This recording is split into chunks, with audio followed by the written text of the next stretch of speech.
L'Île-de-France, c'est la première région aéronautique d'Europe. C'est un peu plus de 100 000 emplois, plus de 1400 sous-traitants dans notre région capitale. Et c'est évidemment un secteur qui est grandement fragilisé par la crise sanitaire du Covid-19. Il y a eu une baisse de 95% du trafic aérien en Europe. Et donc j'ai souhaité me rendre à l'aéroport Roissy-Charles de Gaulle pour visiter le hub Air France et échanger sur l'impact Covid en termes d'aspect sanitaire, mais surtout économique. Air France est particulièrement mise en difficulté par cette crise sanitaire, sachant qu'Air France est le premier employeur privé d'Île-de-France. Or, il tourne encore aujourd'hui à environ 10% seulement de leurs voyageurs habituels. Et donc avec Valérie Pécresse, on veut accompagner cette filière aéronautique à surmonter la crise.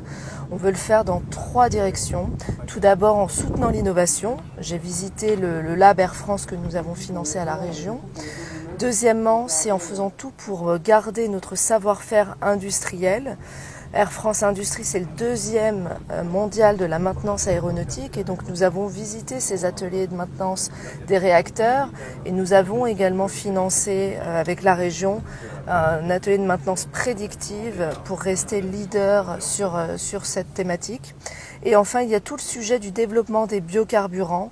L'aérien est au cœur de beaucoup de débats aujourd'hui, même s'il faut rappeler que les émissions de CO2 de l'aérien, c'est seulement 2% des émissions totales. Et donc ces biocarburants, ils restent 3 à 4 fois plus chers que les carburants traditionnels. Et donc nous devons accompagner toute la filière, c'est notre volonté avec Valérie Pécresse, de l'amont à l'aval pour les aider à poursuivre leur transition énergétique.